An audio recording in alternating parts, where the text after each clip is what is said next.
can't buy. It resides between my eyes. Walked through the fire, came out better on the other side. See, life's like a beach if you find the sand. And right now, I feel like 100 grand. You are listening to Inspired Insider with your host, Dr. Jeremy Wise. Dr. Jeremy Wise here, founder of InspiredInsider.com, where I talk with inspirational entrepreneurs and leaders. Today is no different. I have Luke Komiskey of DataDrive.com. Luke, before I formally introduce you, I always like to point out other episodes people should check out of the podcast. Since Luke is actually in EO, Minnesota, if you don't know what it is, Entrepreneurs Organization, a great group of entrepreneurs, founders getting together to help each other. I had Matt Zulk, who's in EO Tulsa, and he talked about growing his company. Key Renter, and EO Nashville, Robert Hartline. He talked about growing a chain of actually cell phone stores from scratch to over $100 million. And also he has a software company as well. Talked about that journey. And EO Chicago member Rafi Arbel of Market JD talked about how he grew his agency. He was a lawyer. He actually went on to get his MBA, and how he grew his agency that helps lawyers. So those are all interesting. Check them out on InspiredInsider.com. This episode is brought to you by Rise 25. Rise 25, we help businesses give to and connect to their Dream 100 relationships. And how do we do that? We actually do that by helping you run your podcast. We're an easy button for a company to launch and run a podcast. We do the strategy, the accountability, and the full execution around the podcast. Luke, we call ourselves the magic elves that work in the background to make it look easy for the host and the company, so that they can create great content and amazing relationships. You know, for me, the number one thing in my life is relationships. I'm always looking at ways to give to my best relationships. And I found no better way over the past decade to profile the people and companies I most admire and share with the world what they're working on. And I met Luke at one of the conferences actually in Entrepreneurs Organization. I'm like, Luke, you must come on my podcast to talk about what you're doing. He's got a really interesting, crazy story, even from traveling around the world to how he started his company. So we're going to get into that. But if you've thought about podcasting, you should. If you have questions, go to rise25.com to learn more. And I was saying, I'm excited to introduce Luke Komiskey. He's the founder and CEO of DataDrive. You can find him at godatadrive.com. And DataDrive is a data consulting firm providing managed analytic services. Well, we'll talk about what that means. And DataDrive helps growing mid-sized organizations transform their data into insights, which is the most important. What do you do with your data? How do you make decisions with your data, right? Because it's all there, but we need to provide action and insight. So that's what they help people do and organizations do. They have an ongoing partnership with companies to provide both the data platform and the team for delivering the faster and informed decisions. And over the last 7 years, Luke's grown DataDrive into a worldwide team of highly skilled professionals serving over 150 organizations. They've worked with organizations from healthcare to public school systems to manufacturing to software companies and more. Luke, thanks for joining me. Thanks for having me. Fantastic introduction. So just talk for a little bit. We'll dig into what you do a little bit, but just tell people a little bit more about DataDrive and what you do. Yeah, DataDrive, like you mentioned, we are a data analytics consultancy, but really specialized around that whole concept of managed analytics services. And the whole idea of that is organizations are very, very familiar with collecting data, entering data, bringing on new applications within their business to bring that data and have their people input data into everything about their business process. But what most companies struggle with is, what are we doing with all of this data, and how is it actually driving informed insights and faster decision making for how we are going to go to market? And so what we really help organizations with is business leaders who are trying to figure out how to make sense of what they've been collecting over the year. Can it be brought together? We are the easy button for being able to bring on an experienced data team that already has experience setting up these end-to-end systems and how to analyze and pull interesting insights out of your data. That we bring all of that through a managed service that provides that ongoing support to help grow the internal skill sets, but also manage all of the data moving around between these disparate systems within companies. Well, let's talk about an example so we can kind of just get some clarity for people, because, you know, we all have data and we all want to have more insights and action. You helped a media agency. Talk about some of the things you did there. Yeah. So I've had a lot of agencies on the podcast, so they'll be interested to hear what you did with this media agency. Yeah. Yeah. Media and marketing agencies, are definitely great examples of companies that have a lot of disparate data that's sitting out in various systems. If you think about how the operations run of digital media that sits in things like Facebook and LinkedIn and Google Ads, all the way to traditional media about how radio and TV spots are bought or how a billboard has any kind of advertising on it. All of that is data that sits in very different systems, either because the vendor is running that system, or your team is having to active buys and the real results and outcomes of that data. And for a media company, a media marketing agency, is a big part of that is being able to share that story of when I spend $1 of marketing with your organization, that I get hopefully more than $1 of value back from it. And so media marketing agencies leverage us to piece together all of these disparate data sources, take all the planned data, all the actual spend, all the impressions that are gained from it, and being able to tell a story of the marketing value that their clients are getting from their services. But even more specifically for leaders that are running their own agency, is think about all the time that your team is having to spend stuck within Excel spreadsheets and Google Sheets trying to manually create this on a monthly, weekly, ongoing basis. Imagine if you could automate that story and be able to share that almost real time with your customers. That's where the value of our service comes. So a lot of times, and if you're listening to the audio, there's a video piece, and we're looking at GoDataDrive.com. You can see here's their website, but the case studies, one of them is a media company. I know you help a lot of media companies, but they can actually use it as a way, like from a sales perspective and a marketing perspective, because they may not know exactly, they go, we know we're getting results. We know we're getting a certain times, whatever, ROAS or certain return on spend, but we don't know exactly what that is. And you help them figure that out. That's one example, I guess, of how they figure it out. And they use that in their marketing and sales. Yeah. So, two different ways, right? You can either gain the efficiencies of not having to have a team manually pull all this data and piece together for weekly, monthly presentations. There's a time savings element of it.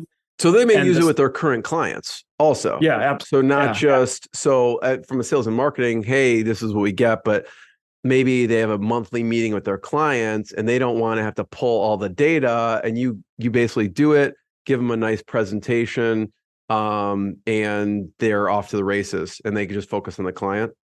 Yeah. And it's incredibly self-service that these teams can actually pull presentations at any given time without anyone from our side having to support that. The data is constantly being flowing in, that it removes all of that manual intervention of data that so many organizations kind of build entire teams around the copy and pasting of data. But I think the second piece that we've actually seen a lot more, particularly over the last 2 years, is this concept of data monetization. So organizations are recognizing that they're sitting on a goldmine of insights of, whatever their business model may be, but there's value for their community, whether it's vendors, partners, external customers, that you can even create value add services of, let me provide interesting insights to you to make better decisions. And there's new revenue streams within that type of data monetization that, particularly media agencies and marketing agencies can absolutely take advantage of.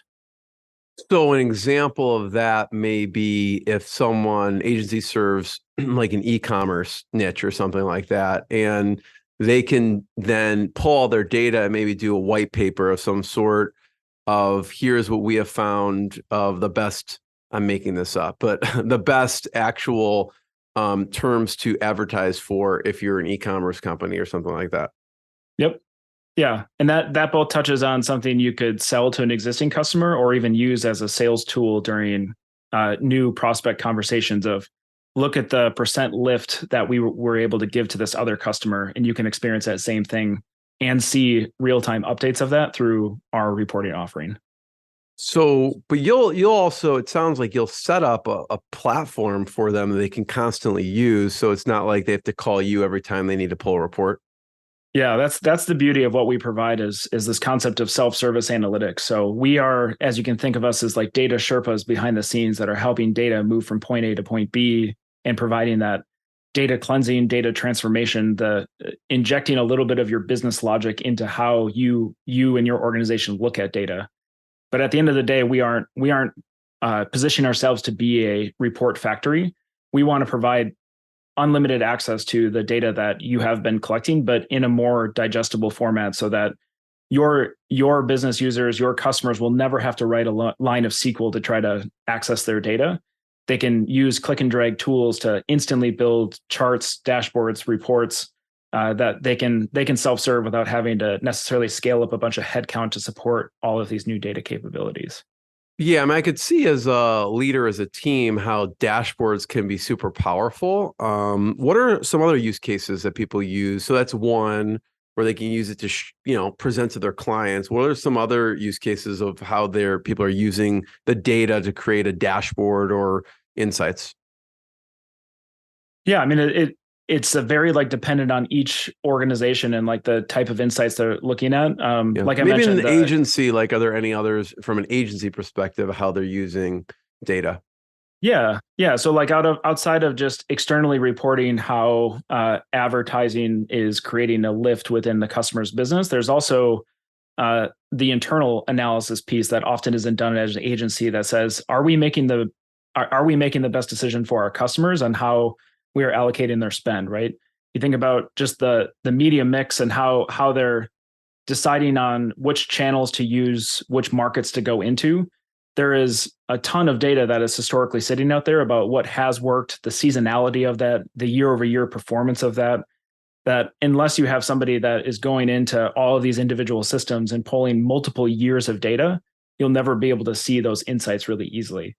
And so I think there's a ton, especially for agencies, to be able to look internally and say, are we doing the best spend that we possibly can be? Are there ways that we can negotiate with whatever vendor to say we can achieve better, just even internal efficiency by knowing what works and what doesn't from a channel perspective?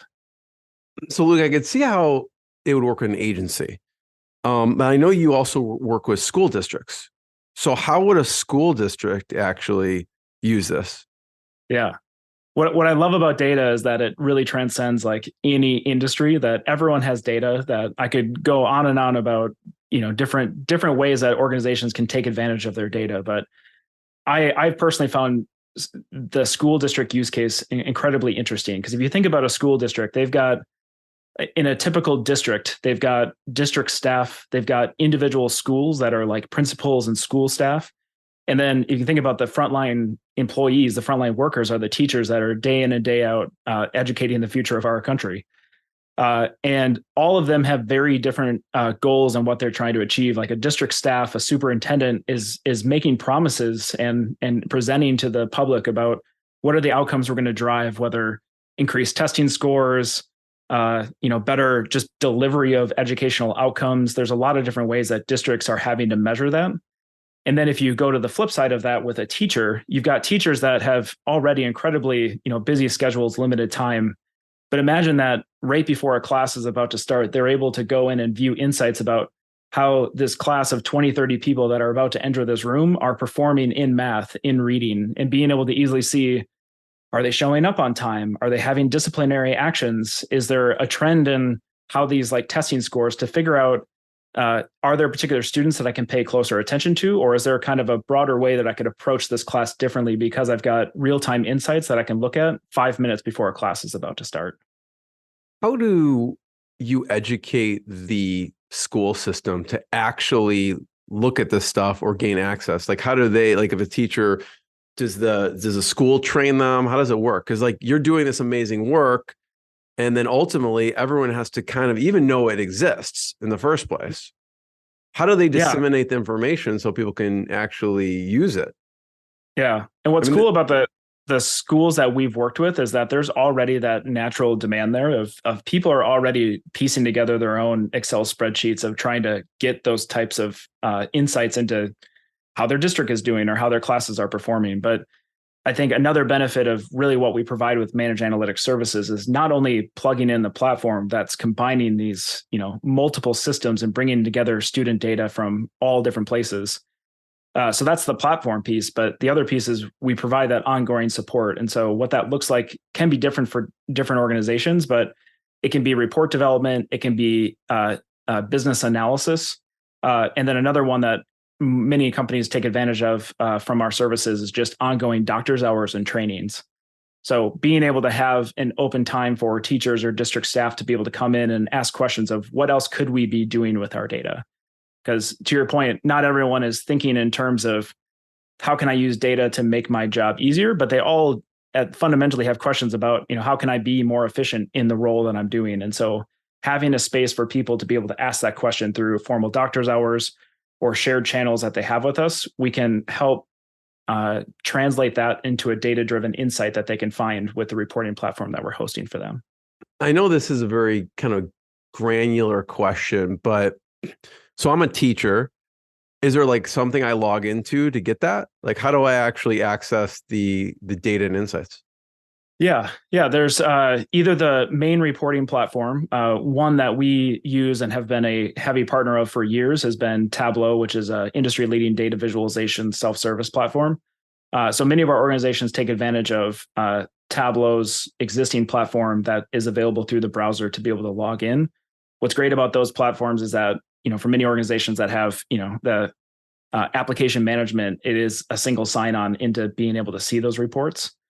But another thing that we do provide is being able to create white labeled reporting portals or reporting experiences. And so imagine you could go to portal.godatadrive.com, which is a real link, to be able to check out or be able to log in to the Insights portal and then easily find content that's specific to your role.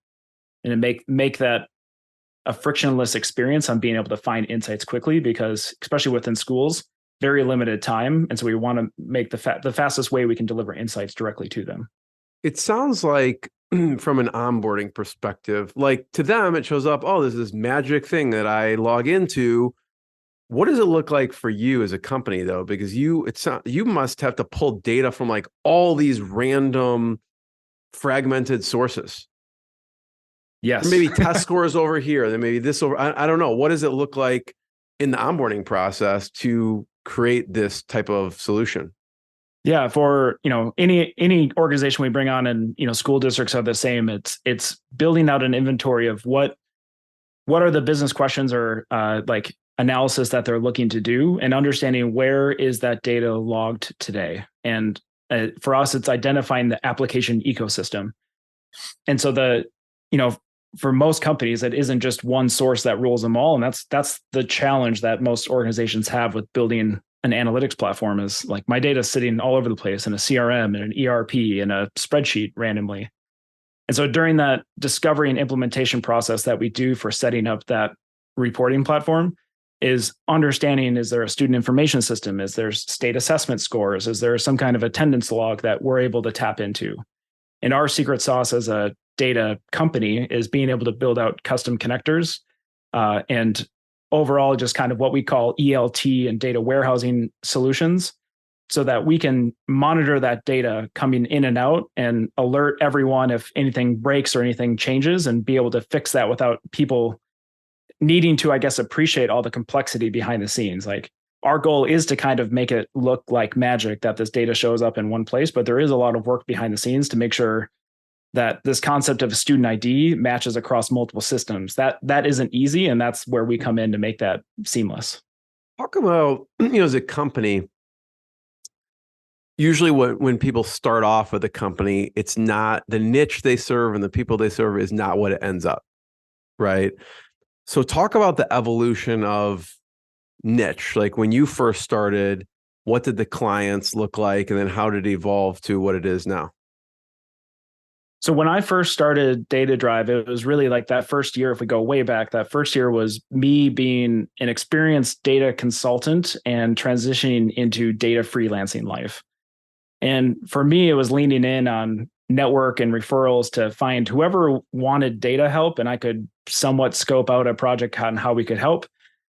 We would serve them. And really over the course of like the first half of DataDrive's life, it continued to be that of. What type of companies were coming to you or you were finding were attracted to what you're doing?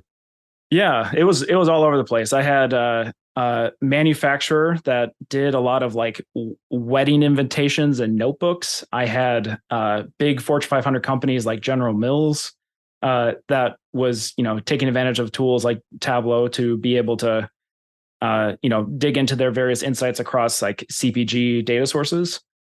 Had healthcare companies for like population management and trying to measure health outcomes. And so like what I found during that first half is like we were building a lot of fantastic data products, but every piece of that required me or my team to have to like build up in just a high level enough very custom understanding of what insights they needed. And so as part of just like the evolution, I think as me as an entrepreneur and also just recognizing like how difficult it is to both like scale the cool products that we're building, but also an understanding of like what are the unique challenges within the organization is really where I've like leaned in on niching down, because I think it's easier to market to, it's easier to sell, it's easier to build products, because many times 50-60% of that work can kind of be done because it's the same system, it's the same metrics. Everyone, especially, I mean, all companies are like this, but especially in school districts, I think at the end of the day, school districts are all trying to measure the same thing based around student outcomes. There's only so many ways you can cut and slice that, and everyone's data sources are generally about the same, and they're just looking to answer the same questions.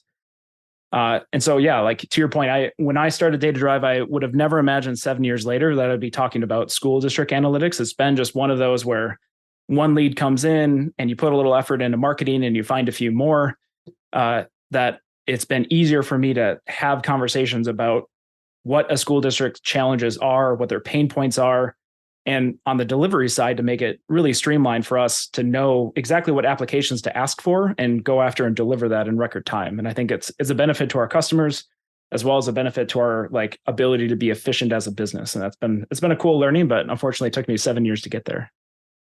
That's great. I want to talk about the evolution of the services themselves too. You said you started off with some services and then talk about, how it evolved to now.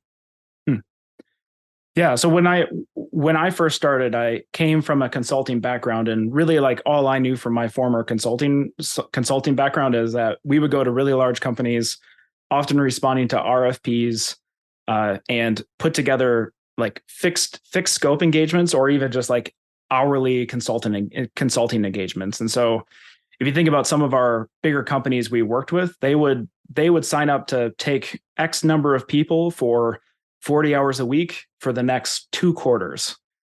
And the way to deliver that and the way to sell that is pretty like well understood, right? This is pre-COVID. I've got a lot of local Minnesota consultants driving into an office every day, literally spending 9 to 5 at an office, like essentially a full-time employee at that company, but under the banner of DataDrive.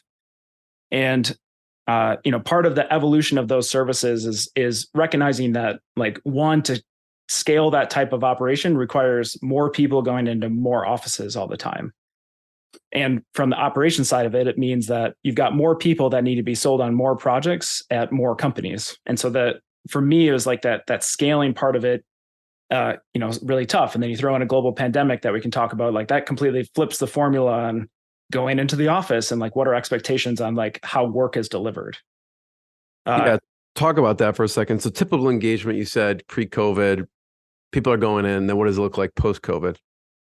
Yeah. And like when I started the consultancy, like my big like pitch to people was like, you can be a consultant and not have to go to the airport. Because so many people are just trying to get off the road. And then now you throw in a global pandemic where not going to an airport is kind of table stakes for doing a job. And even for our customers, they didn't want us in the office. And so like we were able to actually win a lot of new work by just being top of mind, because you're literally sitting within the cubicles to win that additional work. And so for me, it's like the way we sold, the way we could kind of rely on new leads, the way that we could pitch the value to our existing employees and new employees completely changed. And yeah, I mean, I think it was like during that time is where I really started to look into more of like, what are ways that you can kind of scale an organization that doesn't require a kind of one-for-one match of a customer needing somebody full-time in the office and an employee expecting or wanting to even go into an office for 40 hours a week. Like there's a complete mismatch of that.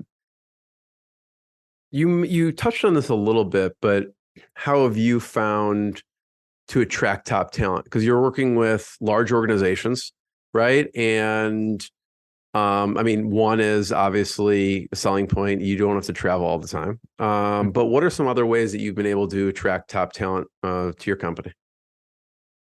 Yeah, for us, a big part of our success has been leaning in on like technology partnerships. I mentioned Tableau earlier, and what's been great about our growth is that I understand the Tableau ecosystem. I know how to sell through partnerships, and so what's great for top talent to be interested throughout the lifespan of DataDrive is we have always been able to find the most interesting, challenging ways to use certain types of software. So it's easier to find people that understand and are excited to use that type of software and be able to be challenged across multiple different companies. I think the biggest value that people get into just, whether it's consulting or any kind of agency is you get the opportunity to be exposed to many different organizations. And so you can often find really hungry people that want to experience different organizations, but be comfortable within a technology, become an expert in the technology to be able to drive that type of growth. And I think also like pre-COVID, being able to offer a consultancy that didn't require you having to leave your family life and go off and live in a hotel was a huge value add of how I was able to get really talented people that wanted to do interesting work, but didn't want to be away from their family.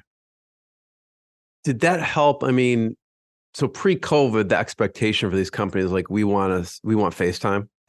So the expectation shifted a lot after COVID. That has that come back at all, or how's that been affected?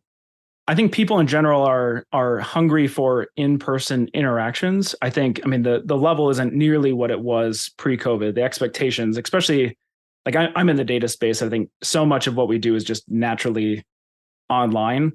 And so I think a lot of the great data talent really doesn't have a reason to have to go into an office. And so I think there's just an understanding that, hey, I can do my job from the comfort of my home. And for me, that's what I've leaned in on, building a remote virtual culture now.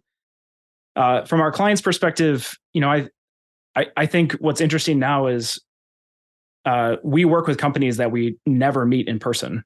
People ask, like, how often do you go into their office? And I'm like, I mean, there's been clients that we've worked with 3-4 years at this point that we've actually never met outside of a Zoom call.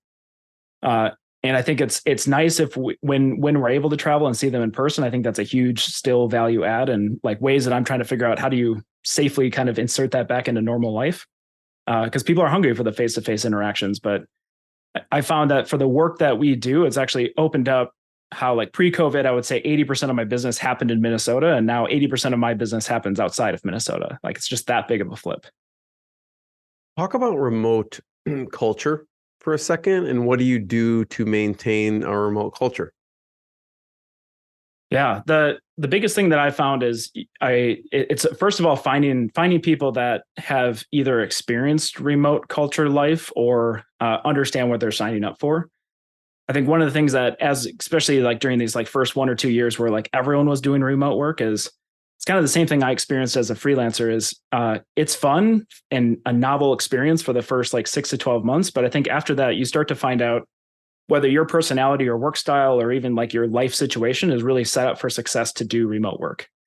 So the biggest things that like I think about is to provide a strong remote virtual culture is to really lean in on like flexibility and not having expectations around, being your Slack green from 9 to 5 every day. And I think for the people that are on our team, the ability to just leave for kids events or to not that you're on at every point during the business hours is a huge value add, but it takes certain personalities that can be able to kind of flip on and flip off. And so I think the biggest thing for me about building remote culture is building a culture that is more based around results and outcomes versus time in front of a computer. And I think that can be a big shift, especially for consultancies and agencies that are like, still very built around the billable hour. You're trying to measure time in a world where like you have no idea what people are doing at their home offices. And you can kind of see that now. People are trying to get people back to these expensive offices. And I think for talented data people, if you can offer an environment where like, I don't actually really care when you work, I care about what you get done, I think that can be really appealing for some of the top talent out there. I want to go to Luke. I mentioned in the very beginning about, there was a point where you just traveled the world. You went to 28 countries. I think you and your wife quit your job, sold everything, and traveled. What were some of the learnings why did you do that in the first place? What possessed you to do that? And then we'll talk about some of the learnings. So a big thing for me in my life, just in general, is like, I want to live a great story. And for me, I kind of view my story as this like ongoing, interesting chapters where I'm learning more about myself and just growing as a person. I've always had a little bit of travel in my life through like high school. And then even in college, my now wife and I both studied abroad during the same semester, but she was in Australia and I was in Greece. So we had a long distance relationship, but we, didn't experience the world together. And so for everything that I kind of do in life, I always look at people that are just kind of that next stage in life, whether it's like 5 or 10 years ahead of me, and just like understand what are those, like, I don't know, regrets or things that they wish they would have taken advantage of. And a common one I heard when I get to that life stage of like the mid-20s was, I wish we would have traveled more, because like travel with kids is just different, or it takes a long time to get back to that stage where like travel is the same as like having it with kids, because you need them to be old enough to, not have a bunch of, special setups to make that happen. And so my wife and I very much took that to heart. We, now have 2 kids, but this trip happened in 2016. And we're at this point where like, I think we were both doing really well in our careers, and there was every reason not to leave, but we knew that every day we stayed would be just another reason to just like stay on the track that we were on. And so I'm not quite sure what possessed us to like make that decision finally. I mean, I remember that night vividly of like buying the one-way ticket to Tokyo and being like, all right, like now we're gonna have to quit our jobs and here we go. But I am so thankful for doing that experience, because one, now that I have kids, if you don't have kids and are listening to this, please travel before you have them, because it is different. And second of all, I think I owe so much about how like my personality is today. I think my tolerance for taking risk and actually, living a life where I can kind of like, I can plan out what I want to do and really own that script versus having a professional job tell me what that script is going to be. That year of 2016 is really where like my entrepreneurial fire really started up. I knew that I needed to start making some moves that have led to who I am today. And so very thankful for doing that. What were some of the memorable moments along the trip that you still think back on and learn from? Yeah, the 2 that come to mind is one, I loved absolutely like our favorite country was New Zealand. My wife and I are huge outdoor fanatics. And the way we tackled that was just so fun and interesting, because for 2 weeks, we rented a Toyota Corolla. We went to a Walmart equivalent to buy $100 worth of camping gear, Salvation Army to pick up some warm clothes. And for 2 weeks, we were like living out of a car, putting up a tent at night, or if it was raining, we would like sleep inside the vehicle. And I remember just like one night in particular, it was just raining hard. We had to park at a golf course. I had cooked instant noodles under the awning at the golf course. I remember that so much, because I think about how fun and free and kind of like just like stress free I felt in that space, that anytime like now in my life where I just get really stressed out or worked up or like unsure about what is like the negative consequence that's going to happen, I'm like, if I found happiness by like being instant noodles and a golf course in New Zealand, like I think I've already lived like the worst outcome, and I was incredibly free and happy in that moment.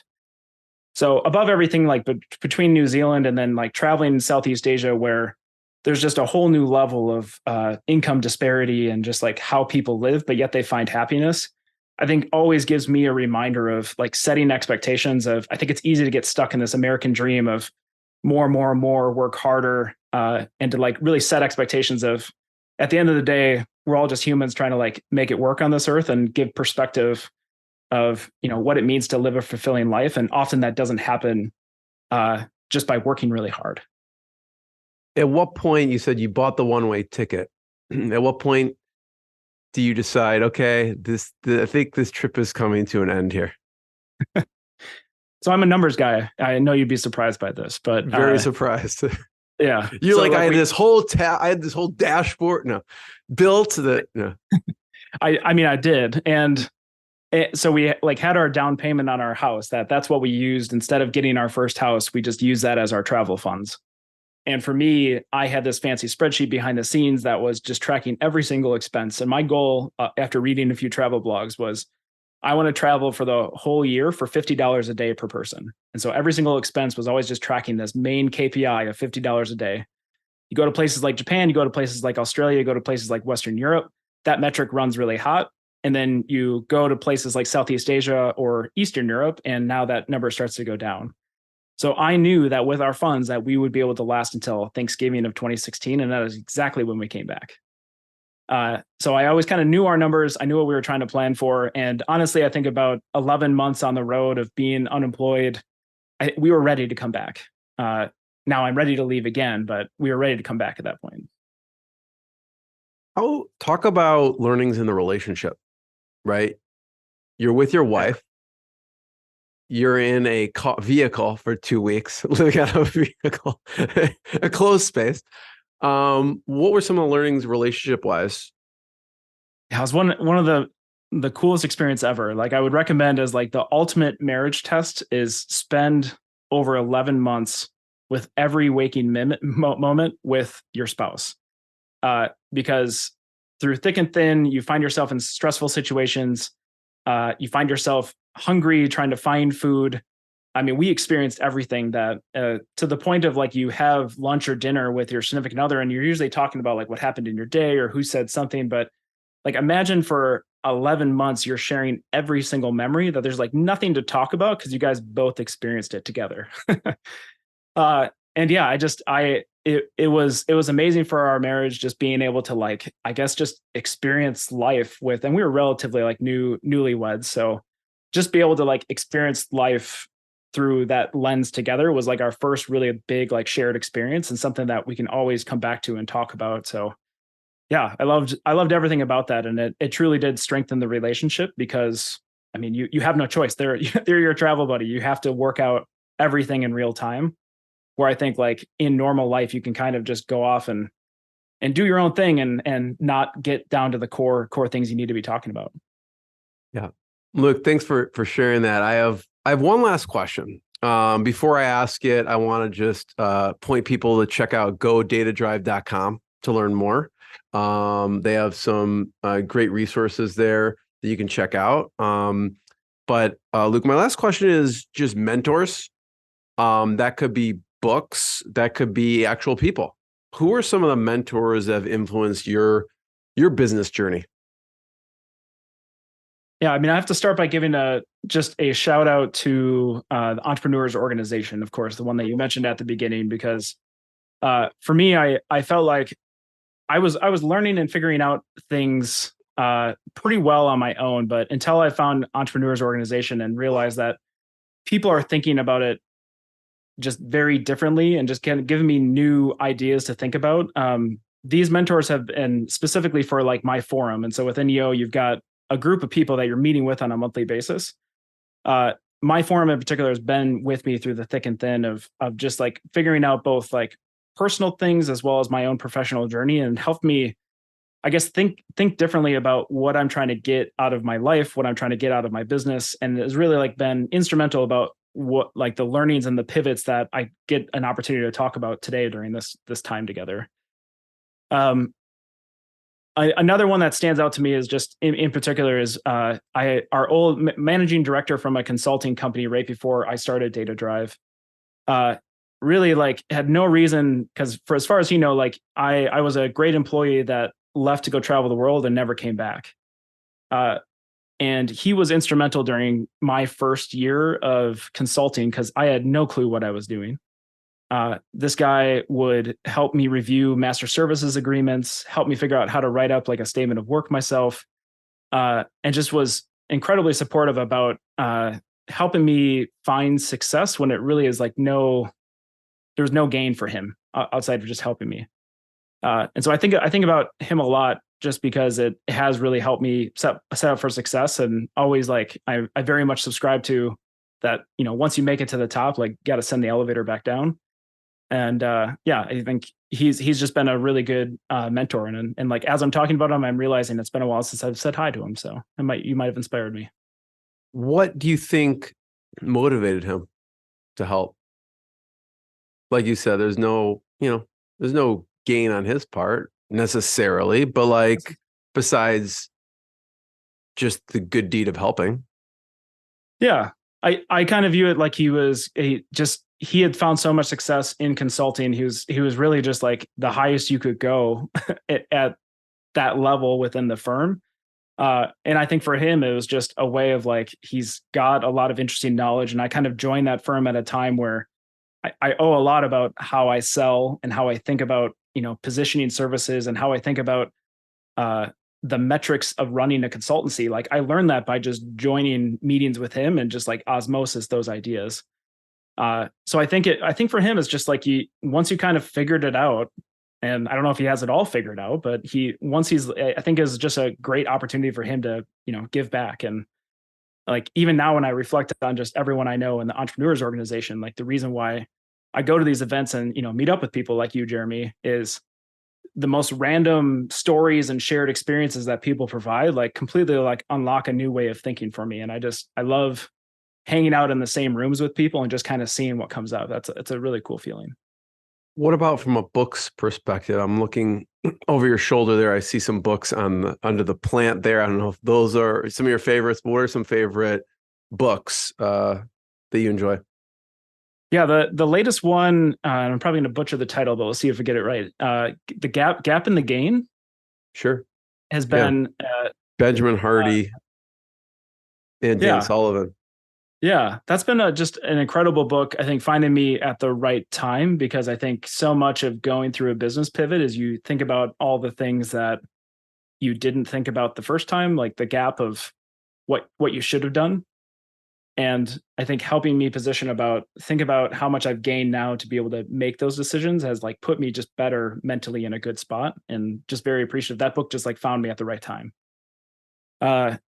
Yeah, I mean, the other things that I like really subscribe to as well is EOS, Entrepreneur's Operating System.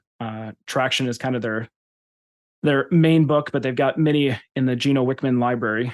That has been really helpful for me, taking it from a scrappy freelance operation to like growing up with a pretty simple system, but hard to execute if you're not committed. But that's helped me get to new heights about building something that can live beyond me and an actual asset versus just, Luke creating a job out of being a freelancer. Yeah, and check, there is an interview I did with Gino Wickman. You could check that out. He's the author of Traction and several other books, and also Mark Winters, who co-authored with Gino Wickman, Rocket Fuel. That's also a really good interview and good book as well. You have it right there? Yeah, that's the orange book right up here. Oh, cool. So check those out. Luke, I wanted to be the first one to thank you. Thanks for sharing your journey, your knowledge, your lessons. Everyone can check out GoDataDrive.com to learn more, and we'll see you next time. Thanks, Luke. Thank you. What I got, you can't buy. It resides between my eyes. Walked through the fire, came out better on the other side.